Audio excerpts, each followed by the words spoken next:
Well, good afternoon, everyone. The subject today is inflation. 90% of Americans believe inflation is the number one problem in the country. Some on the other side have described this as transitory or easily dealt with. I think all the indicators are that it's only going to get worse. Just to give you one tangible example, in my state, 750,000 people in Kentucky depend on natural gas or propane to heat their homes this winter. For many of my constituents, this is a choice, in some cases, between putting food on the table and staying warm. This could not be a more challenging problem confronting America. And as we all now know, this was created by this administration by dumping almost $2 trillion on the economy through the American Rescue Plan, and even liberal economists who actually like what they're trying to pass now, the reckless tax and spending spree, admit that on this issue, it will only make it worse. Well, Americans are at this point of the year having to make some tough decisions, hard decisions for American families. It's whether they can afford to pay to eat or whether they can afford to pay to heat. That's what they're facing this winter. And this is a direct result of the policies of the Biden administration. Yesterday, we had Senator Bozeman, who talked about the cost of the Thanksgiving dinner and how that's going to be at an all-time high. It's even if you can get what you're looking for. There was a front-page story today in the New York Times, I think, about the shortage of pies for Thanksgiving dinner. But people have now been facing more and more problems with regard to energy. Throughout the summer and into the fall, they've been paying much more at the pump, about $1 a gallon more for gasoline. So if you want to get to grandmom's house, that's going to be tougher. But now, as cold weather is coming in, it's going to be much tougher to afford the cost of heating your home. And the administration says absolutely right. The heating costs are going up, but they have no solution to the problem. So we have here what you'll pay more this winter to heat your home in terms of propane, heating oil, natural gas. This is if we have an expected increase. But if this winter is colder than expected, you're talking about dramatic increases in the cost of propane, heating oil, and natural gas. And remember, half of all homes in this country are heated with natural gas. Americans are going to be paying the price. So a television commentator asked and interviewed the Secretary of Energy what she thought she could do about it. She laughed. She said it was a hilarious question. Hilarious. What could she do? What has the president been able to do? Well, he went to Glasgow, Scotland, and he basically begged OPEC Plus, and Plus is Vladimir Putin and Russia, to produce more energy. Mark my words, we are going to see this winter in the Boston Harbor Russian tankers delivering energy to the United States because of the policies of this administration. And what are the administration going to do legislatively? Well, they have this massive tax and spending proposal out there, and it is the Green New Deal with added regulations, added taxes, all the sorts of things that are going to drive up the cost of energy for the American public. The White House seems to think that's okay because the White House press team has said that higher energy costs will drive the demand for renewables. No, it will drive the demand for lower energy costs. That's what people need. That's what modern life demands, affordable energy. As Republicans, we want to make sure that energy, we want to make energy and the cost, we want to make it as clean as we can, as fast as we can. We wanted to do it in ways that don't hurt the American people and don't increase the costs. That's not what we're getting from this administration. They don't understand or accept the concept that we can protect the economy and we can protect the environment without punishing the economy and punishing the American people at the same time. So we're heading into lunch here. People back home in Alaska are just waking up. And if you're waking up in Anchorage, where my son is, the price of gas at the pump is $3.89. That's probably the lowest you're going to find. If you're waking up in Fairbanks, where my sister is, It's about 20 below already, probably just a little bit colder than that, and it's going to be cold all week. If you're waking up in Antioch, you're waking up to the reality that it's not only cold and dark, but that the price that you pay to heat your home with stove oil is $6 a gallon. So this is a reality for Alaskans that they are facing every day when they wake up. And so when we see, as Senator McConnell has mentioned, the impact of inflation on the cost of everything else that becomes part of their life, they're looking forward to Thanksgiving just as we are here, but I'm told that it's about a $300 dinner for a little bit of roast beef or potatoes or onions if you're going to be welcoming your family in Utqiagvik. So that's a pretty tough, happy Thanksgiving. The real problem that we're facing here, and Senator Barrasso has referred to this, our problem is the supply here. And so when you have enacted policies, as this administration is, that only serve to reduce our domestic production, that's a problem. The world is missing its swing producer right now, and that's us. That's the United States. So, of course, we're seeing the prices soaring. The markets have turned from this expectation of abundance to really the fears of scarcity. So there's a few things that we can actually do here. We can actually stop with the bad rhetoric, the bad policy, certainly. But let's figure out how we are working to keep our energy affordable. We can do this at the same time that we're working to reduce our emissions. We can be responsible that way. But we know that supply side restrictions don't work. We had a hearing earlier this week in energy. The easy answer is we just take from the Strategic Petroleum Reserve. That's going to solve it. There's no easy, quick fix there. But we know that blocking needed energy infrastructure is not going to be helping us. So, 3 things that we can do. Drop the hostility against American energy producers. Just stop. Don't try to put them out of business, because that's not going to help anybody invest in our country.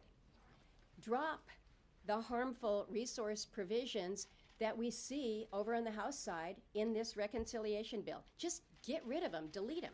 They look like they're actually written by OPEC anyway. Take a look at them. And third, the administration needs to start moving and approving major projects, or at least expressing their support of them. And those of you that know the Alaskan cause know that we talk about the Willow Project up in the National Petroleum Reserve all the time. So you can start there. But we got some work to be doing together, but it starts with the right policies. When it comes to inflation, you don't have to take our words for it.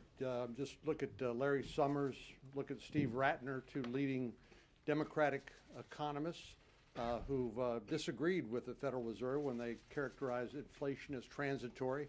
And now even the Biden administration is realizing they don't know how long this surge in prices is going to last. I think it's 2 things. One is, we worked together on a bipartisan basis to deal with the COVID-19 crisis, and we did everything we could to protect the public health and throw an economic lifeline to people whose jobs who lost their jobs or needed some help to getting through the COVID-19 crisis. But now our Democratic colleagues are using this as an excuse to spend trillions and trillions more dollars that we don't have, literally throwing gas on the inflation fire and causing gas prices, for example, home heating prices go up 54% this year compared to last year.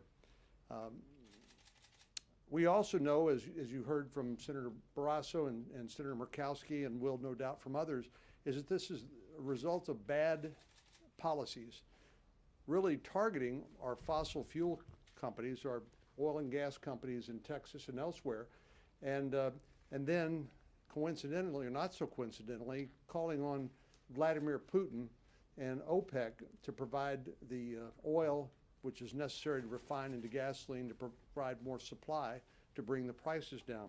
So this is a combination of bad policies when it comes to energy and pouring gas on the fire, so to speak, of inflation and making everyday commodities like the things you buy at the grocery store less affordable, and making it harder and harder on people on fixed income, seniors and others who have nowhere else to turn but to pay these higher and higher prices. Senator Sullivan. Thank you, John. Well, not only is this bad policy, but I think the key issue here, and we'd love it respectfully if you guys can ask the White House again, this is purposeful policy. This is purposeful policy. The White House isn't a bunch of dummies. They are purposely driving up prices on Americans for energy. How do we know that? A, just listen to the rhetoric of Gina McCarthy and others, the czars, where they say that limited supply will increase prices and that will, quote, accelerate the transition to renewables. Go ask them. This is purposeful. The second reason we know it's purposeful is just look at the policies. When you limit production of American energy, when you go to kill energy infrastructure like pipelines, when you go and strong-arm the financial institutions of this country, which they're doing, saying don't invest in American energy. Oh, by the way, definitely don't invest in American energy in the Arctic, which is called Alaska. This is the result. You now have a comptroller of the currency nominee who has recently said, just a couple months ago in a seminar, part of the policy mix will be to put out of business small oil and gas producers. This is purposeful. And it would be great if you guys could just blatantly ask the White House, are you trying to drive up energy prices on the backs of hardworking Americans? The answer is yes. Listen to the rhetoric, look at their actions, and they're very successful. And they're harming working class families. Here's the final point. This administration is so out of touch with those families.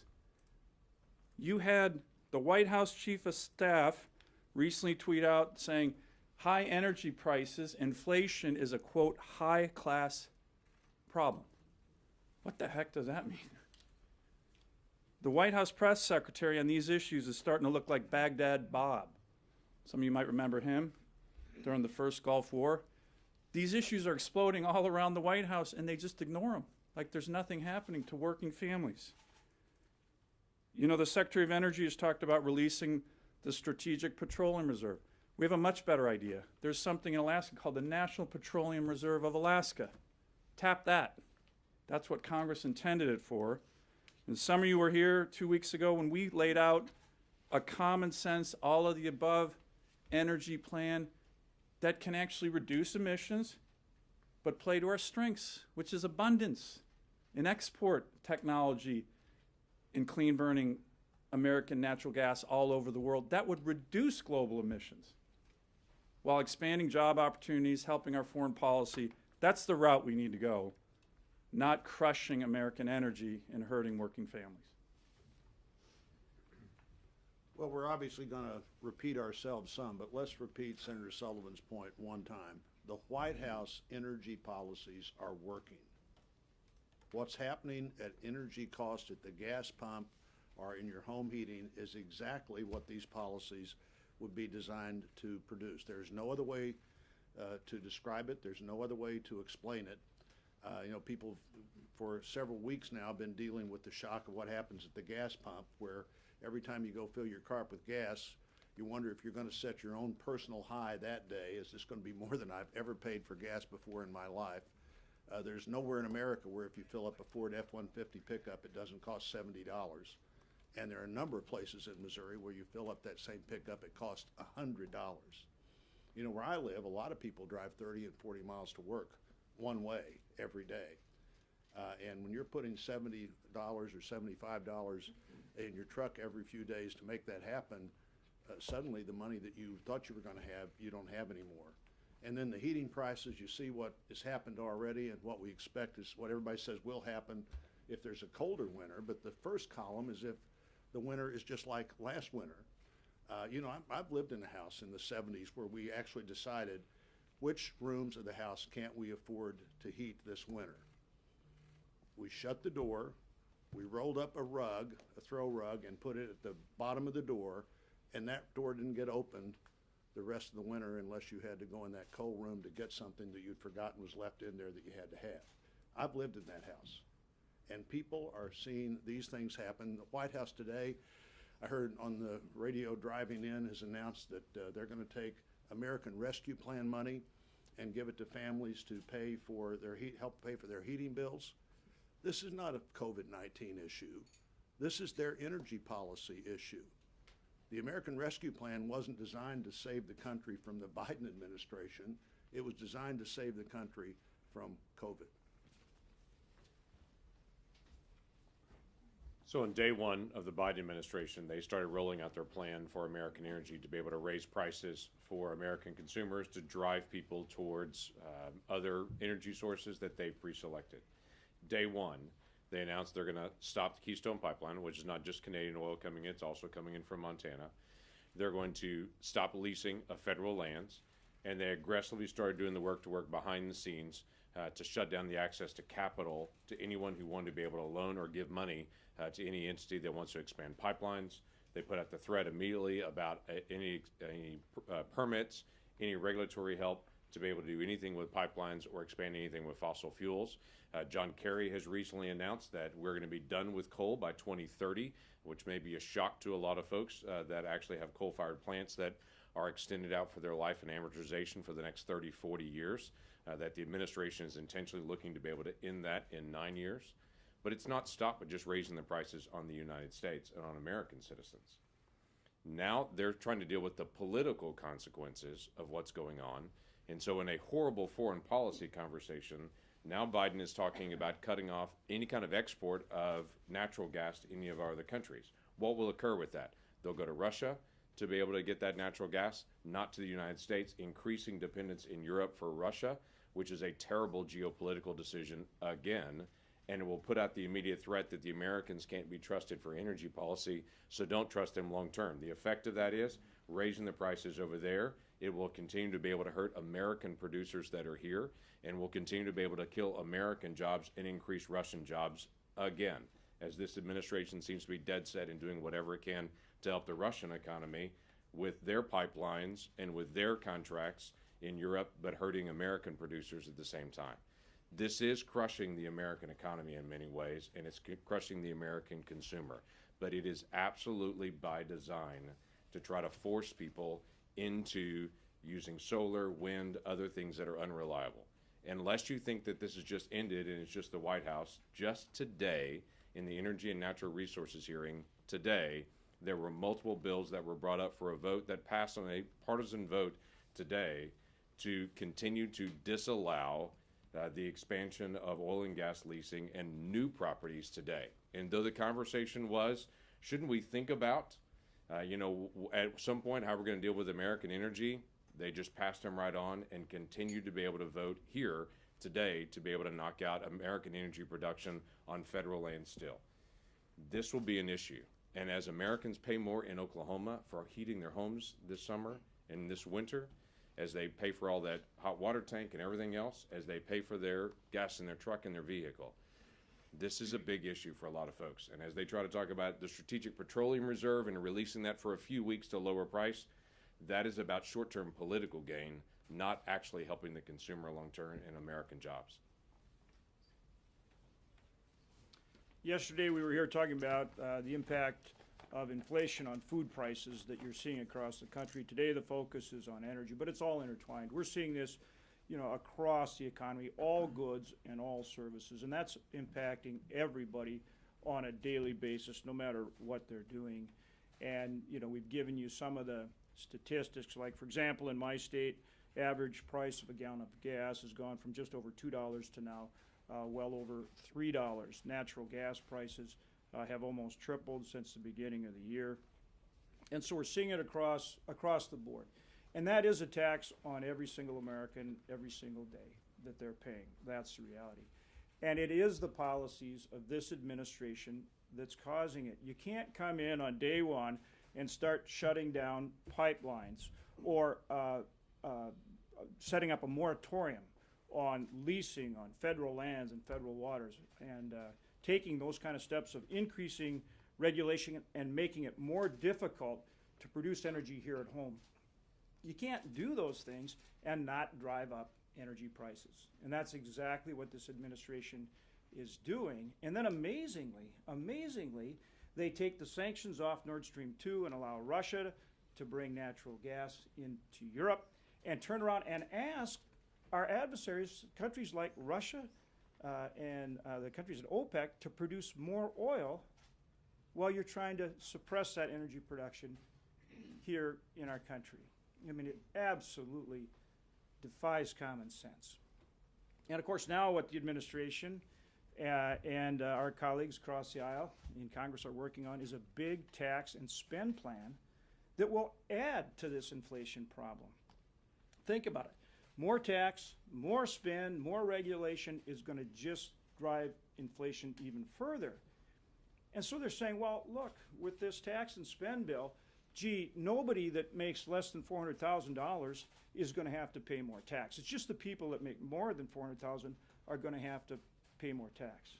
Well, the fact is, inflation is a tax on every American every single day in every product they buy. And who does it hit the hardest? The people with low income. It hits them the hardest. That's the wrong policy. It's the wrong approach. We need to go back to empowering the people that produce energy in this country. They do it better than anyone in the world, and they do it with the best environmental stewardship. And that was the track we were on before this administration came in with the kind of policies that are preventing that. And we need to get back to the right approach.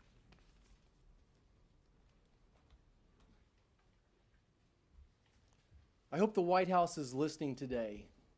Inflation is no laughing matter. Rising energy prices, Madam Secretary, is no laughing matter. Rising energy prices create social inequities. They are a social injustice, and they're certainly not a laughing matter. I want to bring this home and talk about propane just for a second. Rural America is powered on propane. It's what we use to heat our homes, to heat our water, to cook our food on. I had my propane tank filled on our very modest 3-bedroom, 1-bathroom home, about a 1,500 square foot home was filled this week. When you fill a tank with propane, it's a 500-gallon tank. It's about 10 foot long, maybe 4 foot across. Last year I paid $1.10 a gallon. Yesterday I paid $2.15 a gallon. So it went from $1.10 to $2.15 a gallon. Last year I filled my propane tank for $550. Yesterday it cost me $1,275. If we have a modest winter, that propane will get us through maybe February or March. I want to talk about propane a little further. Propane is made from crude oil or natural gas. And anything that affects the supply of crude oil or natural gas to get to the refinery is going to drive the price of that up. I hope that makes sense. You know, Dr. Barrasso and I went to medical school. We didn't get PhDs in economics, but my college track coach taught me Econ 101. And what he said is the supply goes down, the price is going to go up. Why does this White House want to drive the prices up? Think about their policies that are driving the price up. Number one's going on back home. We can't get financing to drill. Folks that have been in the drilling industry, natural gas, oil for decades, for over a half a century, can't get financing now because of this administration's ESG rules. Beyond that, they're setting up rules to make it harder to build new pipelines. They're making it next to impossible to drill offshore. They're making it next to impossible to drill on government lands. There's not a person in America that can sit up here and look you in the eye and say that does not increase the supply of energy. And when you decrease the supply of energy, it's going to drive the cost up. It's just that simple. Last winter, Kansas, Oklahoma, and Texas had a large winter storm called Uri. Winter Storm Uri. Winter Storm Uri claimed hundreds of lives. Most of those people were on the margins, right? Another social inequity, another social injustice created by policies. And that's what's going to happen this winter. We're going to have brownouts. There's going to be a decrease of supply of energy, creating brownouts. People are going to die. Thousands of people will die this winter because of this White House's energy policies. That's a social injustice. It's social inequity. Madam Secretary, rising energy prices are not a laughing matter.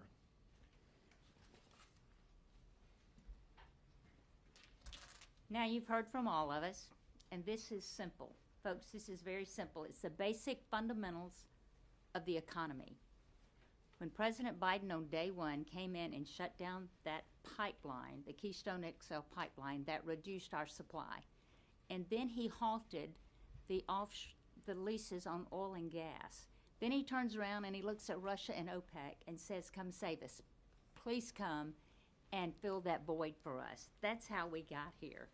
We are all trying to give you a winter forecast, and to my knowledge, none of us are meteorologists, so the winter forecast that we're giving you is devastation. When you look at these numbers of propane up 54%, heating oil up 43%, natural gas up 30%, this is a forecast of disaster. And as Americans are bracing for these higher prices, the Democrats are doubling down on their efforts to totally shut down American energy production. Thank you for being here, and thank you for listening to all of us. Happy to take some questions. Leanne? Is this a reason not to do a long-term CR since LIHEAP funding will stay the same in a continuing resolution when it's obviously going to be much more needed this year? That's not figured into any of this component. What we're focusing on is now the cost of energy that people are getting hit with all across the country. Yeah, we need to fund the government. The deadline there is December 3rd. This is a focus on the fact that this administration is intentionally shutting down American energy, making energy more expensive to help drive a need for renewables. This is a manipulation of the economy and causing pain for the American people as a result. Alex? Senator, what do you think about President Biden calling on the Federal Trade Commission to investigate whether oil and gas companies are participating in illegal conduct to keep the price of oil and gas higher than it should be? Whenever energy prices have been up in the past, this is a tradition of presidents to do that, and it's not going to have any impact. They're not going to find that happening. What they're going to find is if the president actually looked in the mirror, he would see he's the cause of this, starting day one when he drew a target on the back of American energy and pulled the trigger. Hey, Yes. John, can I Oh, add? sure. So I think the one issue there is you're looking at kind of what was stated earlier, kind of political actions to show that he's doing something. The SPRO is one, right? They're talking about the Strategic Petroleum Reserve. This is the second one. But the president in his town hall meeting on CNN actually said, hey, immediate term, there's not much we can do. That's actually 100% wrong. All the policies that we have just talked about, that they implemented on day one, if they started to reverse those, that would have an impact that would be very, very important. So it's the actions that they need to take to reverse their current policies, not political theater. The FTC, I guarantee you, some White House advisor, well, this will look good, like you're doing something, Mr. President. It's not. It's not going to do a thing. Neither is the SPRO. The energy experts say Strategic Petroleum Reserve, maybe 2 weeks, small increase in price. What they need to do is reverse these policies that we have been talking about, that they have implemented from day one, and we're not even answering the question why. They're driven by the radical far left of the party. And they're trying to drive up prices on American energy and American families, and I really think it's important that people just ask them the question, is this purposeful? Thank you, Senator. Senator Blunt brought this up earlier. The $4.5 billion from the American Rescue Plan, the administration is trying to get that out to the states. It's for LIHEAP. I just want to ask you, in terms of impact, what real world impact would it have here? Well, it has no real-world impact there. What it does is help LIHEAP recipients pay the bill. I've always been a LIHEAP supporter. You know, we need to be moving on the appropriations bill. I think the fact that we've spent so much time focusing on the bill that will have a lot of things that make these problems worse have prevented us from having the oxygen necessary in the Senate and the House to get to the bill that would adequately fund a fund that's going to need more money this winter than it needed last winter. But it doesn't need it, I don't think, between now and December 31st or sometime in January, but clearly we're going to begin to see huge problems for LIHEAP eligible families. Wait, this is the last one, guys. Prime Minister Trudeau is in Washington meeting with President Biden today. What message would you have for President Biden regarding the Line 5 pipeline, which the Trudeau government has really firmly defended? Well, we are on the side of the pipelines from Canada to the United States that this administration has basically thumbed its nose at and is attacked. So we're supporting what the Canadian folks want to do, and it's an energy that we need. And I did see that, at least was reported this morning, that the president was not going to engage the press or even talk to the American people about what was a result of that discussion with the prime minister. Can I add Yeah, to that, go ahead. John? Yeah. So 55% of the propane that Michigan uses comes through that pipeline. It is the lifeblood for rural Michiganders, right? And we all want to leave this world cleaner, healthier, safer than we found it. That pipeline was a very special pipeline. It's triple thickness. They're able to go in there I envision like doing a colonoscopy and examine the integrity of that pipeline. I think they need to do everything possible to make sure that that pipeline is intact, that it's very functional, that it's safe. They're doing so many things in the pipeline industry now to make them even safer, with probably 95% less leakage than ever before. It's a crime shame what it's going to do to impact those people in rural Michigan. Thank you. Thank you. They left me. Lane Stevens. It's actually a good question. It's actually a good question. Yeah, high five. I mean, I don't want to sound surprised. And you have to talk to the deans. Why are we so far away from